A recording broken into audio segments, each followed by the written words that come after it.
Okay, everybody. So I want to start off by talking about Silicon Valley Bank. And Silicon Valley Bank has been in the news because of its collapse.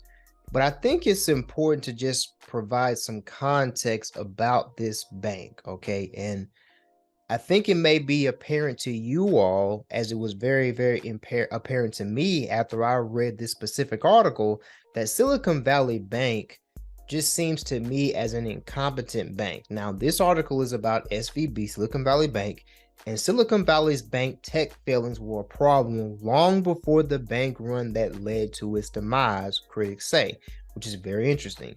SVB's problems extended beyond its risk profile in a challenging economy. Now, Silicon Valley's bank historic meltdown last week was largely attributed to deteriorating business conditions in the firm's concentrated customer base and an ill-timed decision to invest billions of dollars in mortgage-backed securities. Now, Silicon Valley Bank is a bank that is known for investing into venture capitalists and VC firms. And a lot of VC firms and a lot of people that are in venture capital with money have their money in Silicon Valley Bank. But longtime clients and others with intimate knowledge of how SVB operated say the bank did itself no favors. Between the bank's refusal to upgrade its technology to meet the demands of modern day businesses and its treatment of many startup customers, SVB's problem extended beyond its risk profile in a challenging economy. An ex SVB manager who worked on risk initiatives and asked not to be identified said the bank remained technologically stagnant even as it was a haven for startups that had an eye for cutting-edge software and products. As she described it, the back end of the bank is all bubble gum and wires. Now, that is very crazy to me, how you are investing money into startups who are supposed to be leading the technological revolution and you are behind the eight ball. That is very crazy to me, and I don't really understand that. Now, three startup CEOs who bank with SVB agreed, telling CNBC that the user experience was often clunky and at times slow to fulfill requests. David Sillinger, CEO of physical security company Deep Sentinel, told CNBC that SVB fumbled its response to the COVID pandemic after the government initiated the Emergency Payment Protection Program, PPP. I know a lot of people know about PPP. The loans from the program were designed to allow companies to continue paying employees during the economic shutdown. It completely failed in the midst of all these companies needing to get their PPP funds, said Sillinger, who spent the majority of Friday trying to pull assets out of CVB. Now, that's very crazy how he was doing that on Friday. Now, Selinger, a former Amazon executive who has the backing of Jeff Bezos for Deep Sentinel, said his company had tried to use various automated services provided by SVB, but ended up having to do everything manually, clawing hand over foot trying to get PPP funds because the fulfillment didn't work. I love SVB, but that was horrible for our business, he said. They had written some code to try to make it faster and none of it worked. One CEO who had millions of dollars housed at SVB and asked not to be named described the bank system as terrible, slow, and the worst in the industry. He said the tech looked like it was built in 2002. In April 2020, TechCrunch reported on other SVB customers complaining that the bank mishandled the PPP process. CNBC sent an email to SVB's press address requesting a comment for this story, but we haven't received a reply. Now, I have to stop right here, everybody. I have to stop right here because all of these people are talking about how bad this bank has been doing.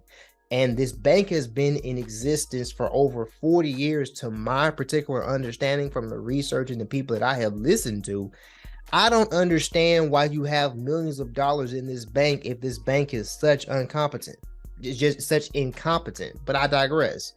SVB's swift collapse began late Wednesday when the bank told investors that it sold $21 billion worth of securities at a $1.8 billion loss and was seeking to raise additional capital amid a decline in deposits. By Thursday, as the stock was plunging and venture firms were telling portfolio companies to pull their money, Twitter lit up with people offering advice and making pleas. Some SVB defenders told their followers that they need to band together and support the 40-year-old bank, which has long been central to the tech ecosystem. One startup founder, Robert McLaws, responded to a particular tweet and offered a very different perspective. As an SVB financial customer for the last 5 years, they are terrible as an actual bank and are getting what they deserve, wrote McLaws, CEO of BurnRate.io. Their tech stack has not moved one iota. Their fees are punitive, and if you're not in SB, you're invisible, right? Billy, a partner at Two Sigma Ventures and an author of the original tweet, responded, "I have the opposite experience. I have loved every interaction with them." Another founder and CEO who's based in Los Angeles told CNBC he considered leaving the bank nearly a year ago after it took 6 weeks and 5 phone calls to transfer the funds needed to open the company's head office. He has $750,000 with SVB, which is triple the amount insured by the FDIC.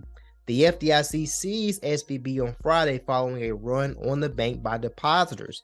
It was the second biggest bank failure in U.S. history and the largest since the financial crisis 15 years ago. Now, understand this: banking regulators devised a plan to shore up deposits at SVB as they try to quell a feared panic over the firm. The central bank said it's creating a new bank term funding program aimed at safeguarding institutions impacted by the SVB failure.